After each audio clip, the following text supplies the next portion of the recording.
গীতায়া পুস্তকম যত্র নিত্যপাঠশ্চ বর্ততে যত্র সর্বাণি তীর্থানি প্রয়াগাদীনি ভূতলে। যেখানে নিত্য গীতা পাঠ হয় সেখানে প্রয়াগাদি সমস্ত তীর্থ ওখানে অবস্থান করেন।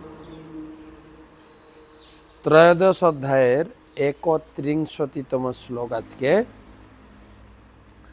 যদা ভূত পৃথক ভাবম একমস্তনুপশ্যতি তত এব চ বিস্তারম ব্রহ্ম সম্পদদে তথা।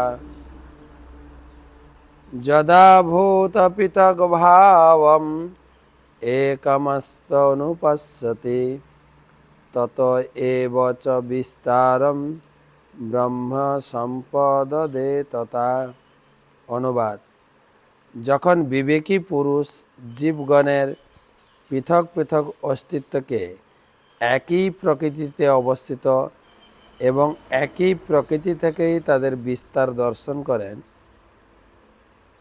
তখন তিনি ব্রহ্মভাব প্রাপ্ত হন। সবকিছু আলোচনার এখন শেষের দিকে। ক্ষেত্র, ক্ষেত্রজ্ঞ এবং জ্ঞান। ক্ষেত্র হচ্ছে এই দেহ, ক্ষেত্রজ্ঞ ভগবান। এখানে বলছেন বুদ্ধিমান মানুষ বা বিবেকী মানুষ শরীরকে দেখে তার পরিচয় জানবেন না। সবার হৃদয়ে পরমাত্মা ভগবান রয়েছেন। পৃথক পৃথক শরীর হতে পারে, কিন্তু সবার ভিতরে একই ভগবান দর্শন করাই হচ্ছে বিবেকী মানুষের বা জ্ঞানবান মানুষের কর্তব্য। কর্ম অনুযায়ী সবাই দেহ পেয়ে থাকে, পশু দেহ, পাখি দেহ, কীট পতঙ্গ, মানুষ দেহ। মানুষের ভিতরে আবার পুরুষ নারী, এগুলোর ভেদ দেখে লাভ নেই।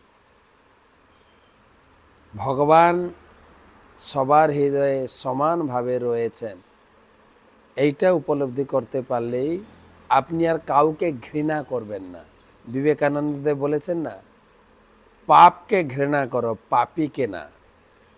তাই কর্মফল অনুযায়ী যে যে দেহ আমরা পেয়েছি সেটা দর্শন না করে দেহের ভিতরে পরমাত্মাকে দর্শন করতে হবে, যিনি বন্ধুরূপে সকল জীবের সঙ্গে রয়েছেন।